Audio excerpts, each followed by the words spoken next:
What's up, Tiger Nation? This is Coach O, and you're listening to Tuff Tiger Talk on the PRO Media Network. Take it away, Big Q. You're now listening to Tuff Tiger Talk with Big Q and the guys on the Pro Media Network. What's up, sports world? What's going on? You're now rocking with the Tuff Tiger Talk. That's right, on the PRO Media Network. I'm Big Q chiming with you. And what is the finale show for season 1 of Tuff Tiger Talk? As the LSU Tigers, man, 11 ranked LSU Tigers, 10-3 Tigers, finished the season off in a major capacity, getting a big Fiesta Bowl win over a very quality foe in the Central Florida Knights.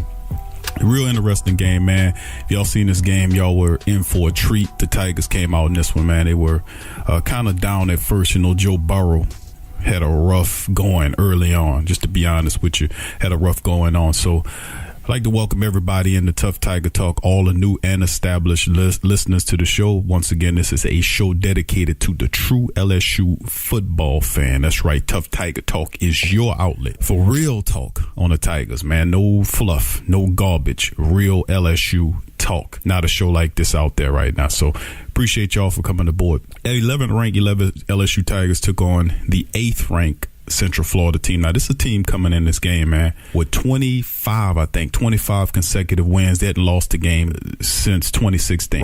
That's the longest winning streak in college football. I don't know in history, but it's up there. But they didn't lay down easily in this one, and this was a quality win by LSU, 40-32 in the matchup, and Joe Burrow had it rough early on. And we're going to talk about today. We also break the game down. We also have a Coach O, he'll chime in. We have a few other players in the finale that'll chime in. We'll hear from Joe Burrow as well, and a few other players as we'll play. That interview's coming up in momentarily. But the reality of this win for LSU was just spectacular. It was spectacular, to say the least, and it was a good win. Burrow got his block knocked off in this game. He threw that pick. The guy blocked him clean. You know, he leaned into him, took him off his feet. Got to get a kid credit, man. He hopped right back up, got back in it, and then another helmet to helmet hit later on. I mean, this was one of the games where he could have got knocked off in this one, but you know, he stood his ground, and I got to give Joe Burrow credit for that, man. Not only did he stand his ground, but he had probably his best game of the season, throwing 4 touchdowns. If we could have got this Joe Burrow against Alabama, this Joe Burrow against Florida, LSU would be playing for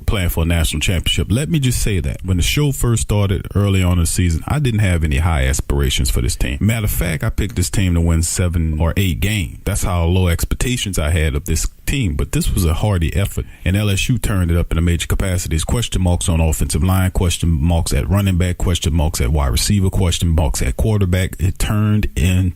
Question marks turned into a 10-3 football team, eclipsing the Fiesta Bowl win, and a very special recruiting class coming in to mix with some of the talent left over from this year. LSU, let's get this straight. There were only a few games, to be honest with you, maybe one game away from playing for a national championship. Had they have not lost against Florida, had they have not lost to Texas A&M in the season finale, and they had, even though, let's say they lost that game to Alabama, if they had beat Florida and Texas A&M, this team could be playing for a national championship. They could have been in the playoff.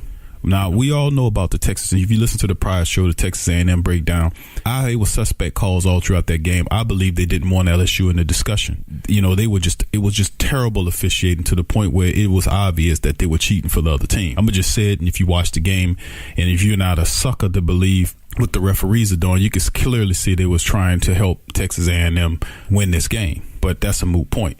If they had beat Texas A&M and Florida, this team could have well played for a national championship. So a national championship aspirations were within grasp of this team. It wasn't a foregone conclusion. Anyway, getting into today's matchup, Tigers 40-32, big win here, really exciting win. And it was terrific. 32 first downs for LSU versus 17 by Central Florida. And if you look at the third down efficiency, Tigers were 9 of 11 versus 6 of 15 by Central Florida. Total yards 555, which 555 is not a bad number. 250 for Central Florida.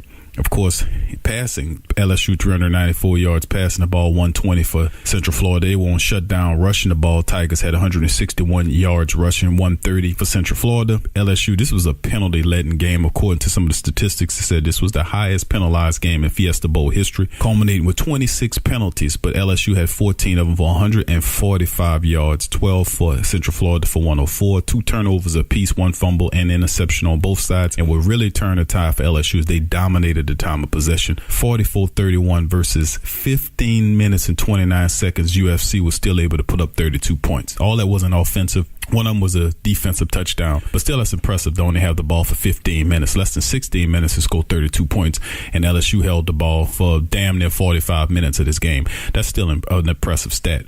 But anyway, before we get to the rest of the game, let's listen to what Coach O and some of the team, like Joe Burrow, had to say about today's big Fiesta Bowl win. Here's the guys. I want to congratulate the guys to my right, our football team, our coaching staff. This is a tremendous year, and we came out west for a business trip. Also to enjoy it. Our guys were in curfew every night because of the leadership of these guys here.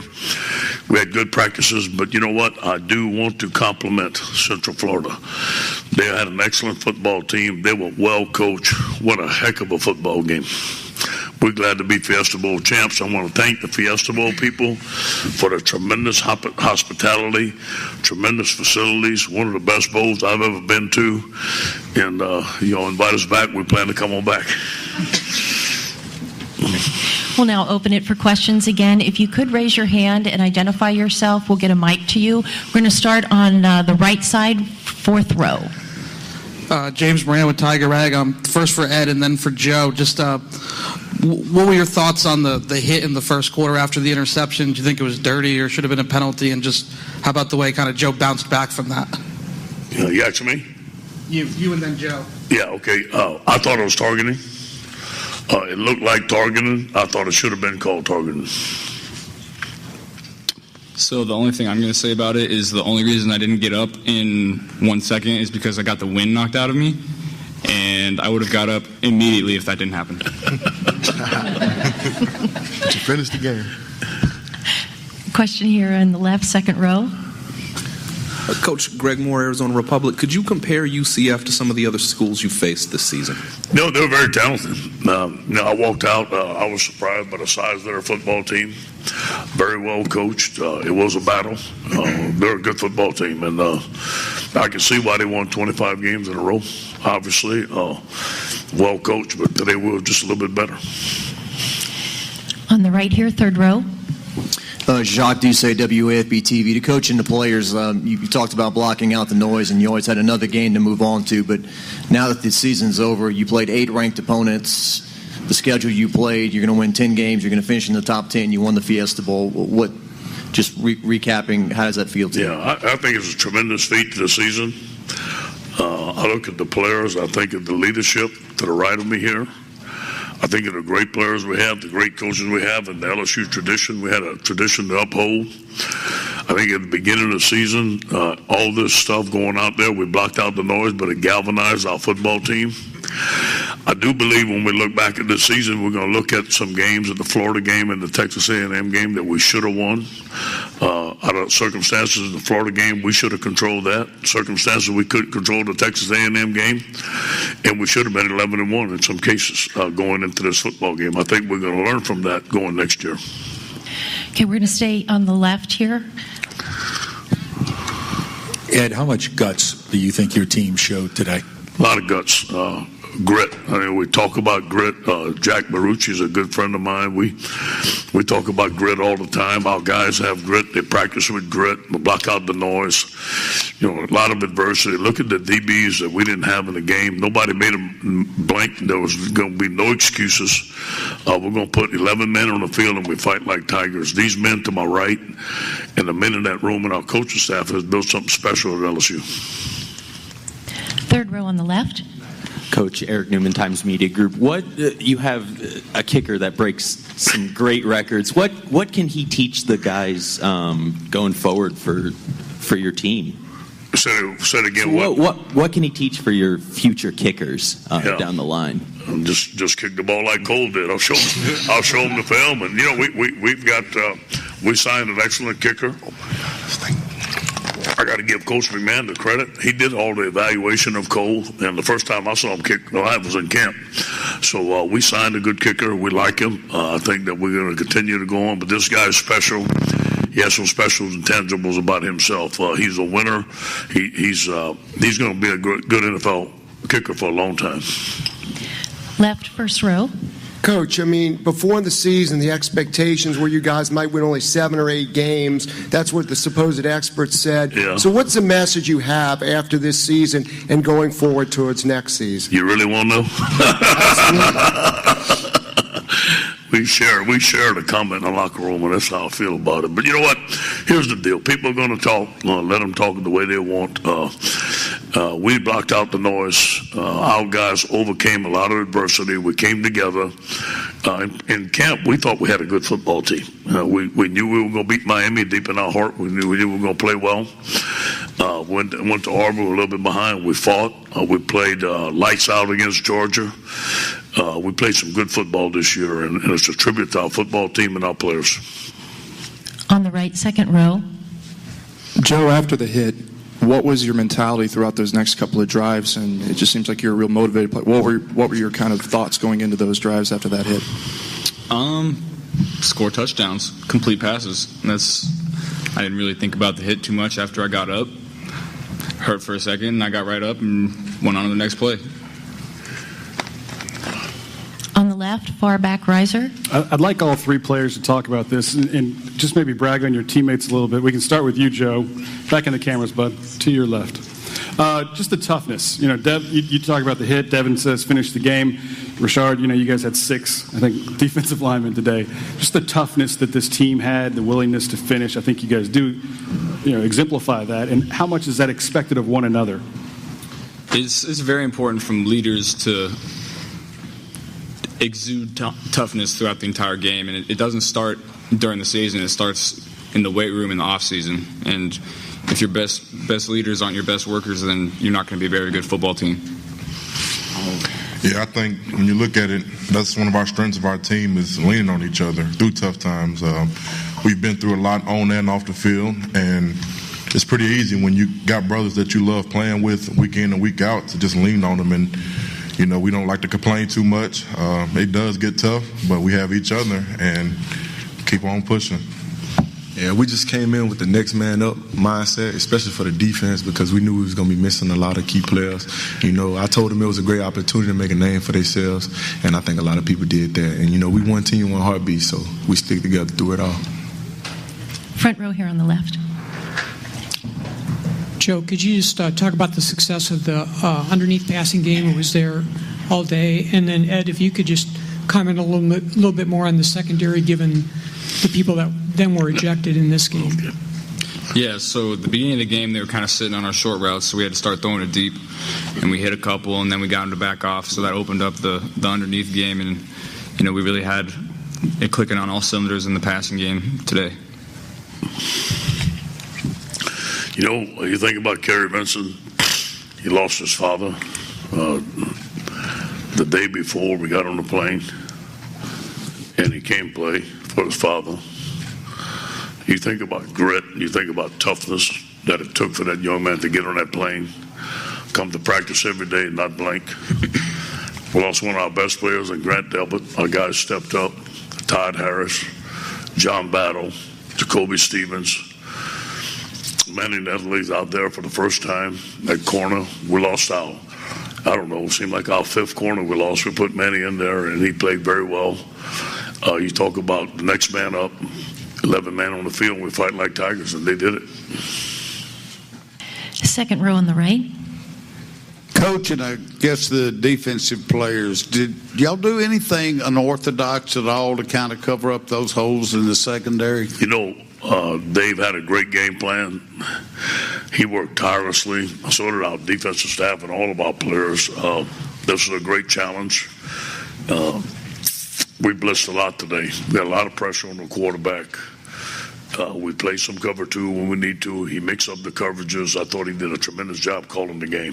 That's the Tigers, man. One team, one heart beat. They love it all. And that was the 3 players, of course, Joe Burrow, Rashad Lawrence, and Devon White up there, along with Coach Opes breaking it down. So some of the individual statistics for the game. Speaking of Joe Burrow, he got a wake-up call in this game. The guy knocked his butt out and then taunted him. And then, of course, later on, he got a helmet-to-helmet. But what it did was just woke Joe Burrow out of the little coma that he had going off the last 3 or 4 games. 21-34 for 394, 4 touchdowns, 1 interception early on. But after that, he became a different person. And we have to give him they gave him the smelling sauce. We got to give him the smelling sauce next year coming into this one. Top running for LSU. They had 161 total yards rushing. A really excellent game for Nick Brissett. Big ups to this kid. He had over 1,000 yards, probably eclipsed 1,000 yards on the year with 29 carries for 117 yards. They had some terrific carries in this game. I mean, Brissett and Curl Edwards, the fresh Prince of Hell, 10 carries for 32 yards. It was just fantastic because, these guys were hard to bring down. They're not the biggest backs in the world, but they have some real tough grit and heart. I got to give it to them. You look at the wide receiver core, which I've been down on this core. They had 21 catches for 394 yards. They had 4 touchdowns today. Jamar Chase came out of nowhere, 6 catches, 93 yards, 1 touchdown. Really showed his speed in this, but I wish he would have had this. Hopefully he brings this around next season. 6 carries, 93 yards, 1 touchdown, averaging about 15.5 yards on the catch. Justin Jefferson, 4 catches, 87 yards, averaged about 22 yards every catch. He had 2 touchdowns. The longest one was a long 33-yard one. And then Derek Dillon, who's a deep threat, 2 catches, 86 yards for a score. He had a 49-yard banger that was real interesting. Steven Sullivan, the big guy, he got going. 3 catches for 76 yards. 3 catches, 25 yards for Clyde Edwards-Helaire. And Foster Moreau had 2 catches for 22 yards. This enough so he was able to retrieve a fumble. Well, not a fumble, but that onside kick that Central Florida could actually have gotten, but he was slick enough to get on top of it. In this game, they had a lot of guys that wasn't in this game that didn't play in this game. Of course, Greedy Williams sat out because he's looking at coming up his NFL prospects. He's coming up. Devon White decided to play in the game for his final year, and I think he's trying to set the trend that, listen, even if you have NFL prospects, we want to finish on a good note. Why? Do all that work and get up to the final game and not want to play. Defensively, Devon White didn't lead the team, but he was up there. He finished with 8 tackles on the season, 1 pass defense. He finished the game that way. Top man was Patrick Queen. He had 9 total tackles. He had a sack, 2 tackles for a loss in the game. Jacoby Stevens had a pretty good game, 6 total tackles. He had half a sack and a 1 pass defense. Rashad Lewis played really well. This is a defensive tackle, came on really good for the Tigers in the year. He was stiff, and this guy Lawrence don't really get the credit he deserves. He's been a solid defensive interior lineman all season long. He finished the game, 5 tackles, 2 sacks on the game for him. He had 4 tackles for a loss, had a really good game for LSU Tigers. Then behind him, Jacoby Phillips with 4 tackles. Michael Divinity Jr., who went down with an injury, he had 3 tackles. Glenn Logan, 3 tackles. John Battle had 2 and 1 pass defense. And then Grant Delpit, Kerry Vincent Jr., Todd Harris Jr., Racy McMath, Ray Thornton, Tyler Shelvin, and Manny Netherly all had a tackle apiece. Now, the really silly part of the game was, of course, when Grant Delpit was thrown out for what they said a helmet-to-helmet hit. This helmet-to-helmet stuff, man, is any college game is really ridiculous. It's getting to the point where they're going to have to go back over this rule and do like a 1 and 2 like they did the flagrant 1 and flagrant 2. It's just stupid because most of this stuff is not malicious. It just happens. It's what they consider it as bang bang plays when it's just a hit. We have to go over that rule and redo this whole rule, and I think they'll do it coming up this upcoming off season for college because that's something that has to be addressed. Not every helmet to helmet is one that warrants an ejection, But anyway, that's pretty much what happened at LSU Tigers versus what they did with the other team. You're looking at what CF did, the Central Florida Knights did. Darryl Mack was their top quarterback, 11 out of 30 for 97 yards, 1 touchdown, 1 interception. This guy ain't even eclipsed 100 yards. So, even though they didn't have a lot of their cornerbacks and defensive backs in this game for the LSU Tigers, they still was able to stop this quarterback for throwing 100 yards. And then they even picked them off. They did. Now, Central Florida did lean on its running backs. 10 carries for 81 yards for Greg McCree. He was a top guy with 1 touchdown. And, of course, the top receiving threats who led the game was Gabriel Davis. 3 catches, 59 yards. He had a score. Other one was 3 catches for 20 yards by Michael Kubale. But you got to give credit where credit due. LSU Tigers didn't give up in this game. They had a lot of people that were sitting out. A lot of suspect calls, a lot of penalties in this game. But nonetheless, they get a Fiesta Bowl win. You heard the reporter what he was saying about people saying that this team was only good to 7-8 wins. He obviously talking about us and other people as well, because we were the one that picked the Tigers to win 7-8 games in this year because of all of the question marks surrounding the quarterback position. You had a last minute transfer that came over. You didn't know what the running back situation looked like, who was going to be the top wide receiver. The offensive line was in shambles, and they were, it was LSU's offense. It wasn't a question of the defense. It was more a question of offense, and the questions was surrounding those units. All of the movement happening, Will Clapp left and all this other kind of stuff going for Fournette. And this just was one of the things that the team was, not Fournette, but he was gone the year before. We're talking about Geis. So when they moved in, one thing you should know about LSU is there should be no worries whatsoever when it's coming down to the running back position. They always keep for terrific running backs. But the big deal was the quarterback, and Joe Burrow showed, that he could do it. You heard Coach O speak about the loss to Florida, the loss to Texas A&M. I didn't hear that interview. I never listened to the interviews before I play him. When I play him, I hear him for the first time like you hear him for the first time. So whatever he's saying was news to me. And he's agreeing with what I'm agreeing with, to say that really if LSU had won those games, seriously, and I'm going to say it again, they could have really been in contention for a national title this year. They were really that close, just 2 games away. Anyway, that's going to do it for the season finale episode of Tough Tiger Talk. I appreciate y'all for joining us for the entire season. If you want to go back over and listen to all our previous podcasts covering all of LSU's games this year, you can find us on YouTube or on Spreaker. You can simply put Tough Tiger Talk, STUFF Tiger Talk on YouTube, and then subscribe. Hit the notification bells for future shows, because of course we're going to bring you some future Tough Tiger Talk episodes coming. As you know, there's a terrific class coming in. We're going to have all the latest LSU news. So subscribe to our social media feed. Links in the description section below. Join and subscribe. Share us on your social media, wherever you socialize at, whether it's Reddit, Facebook, Instagram, Twitter, Pinterest, wherever you go. Take the Tough Tiger Talk with them. And if you got friends and family members, co-workers that are Tiger fans, put them on the show. We definitely appreciate it. Also subscribe, like I said, to our social media. You can help us out by subscribing. Going to www.patreon.com/the PRO Media Network. Make a donation to empower the show. And also you can support our sponsors. Those links in the section below. So from us here at the Tough Tiger Talk, I'm Big Q. Thank you for joining us for the entire season. Stay tuned for season 2 of Tough Tiger Talk coming up soon. Thank you and peace. Go Tigers.